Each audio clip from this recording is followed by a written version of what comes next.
like, I signed up for my first 10K.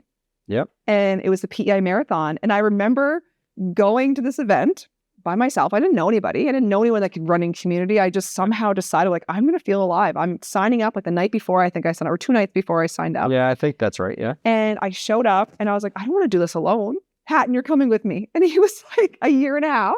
And I put him in the stroller and we did a 10K. And God, that's a huge moment. Whoa, I'm getting transported here.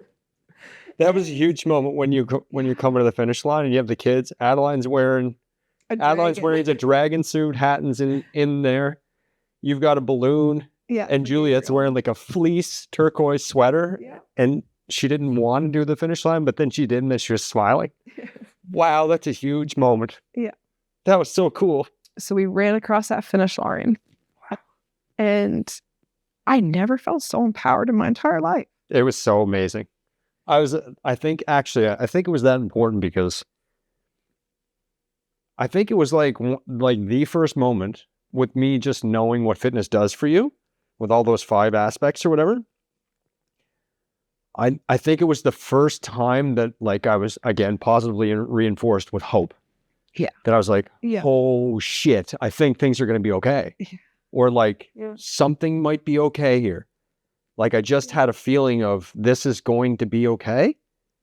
There was like no more doom. There was no, and it's always positive. It's always been positive for me with some bumps along the way. Mm-hmm. It's been positive ever since. It's like, it's always forward trajectory and I'm never looking back. And like, it's almost like a pathological denial of the negative aspects of it. And that's trouble. We can talk about that at another time too. Yeah. But at the same time, that was the moment. That was a huge moment. Wow. I remember trauma block cleared. Wow. I remember in that race coming around the corner and I didn't know, oh my gosh, the pace bunny. I have to mention about the pace bunny. Yeah. I remember while I'm running and I'm pushing a stroller and I'm giving her, and there's people all around us in this race.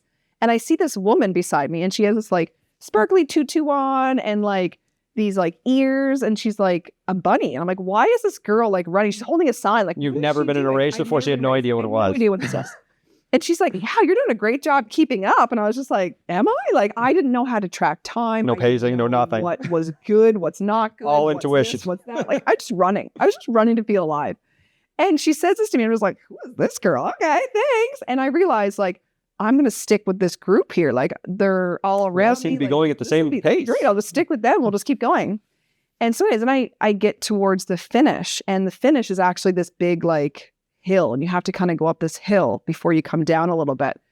And I remember this moment where I was like, I'm doing it. Like I'm doing it. I'm running my first race and the adrenaline starts kicking in and I'm running up this hill and the wind hits me and my hat flies off and I'm like, I don't care. And I like keep going as hard as I could. And I get up the hill.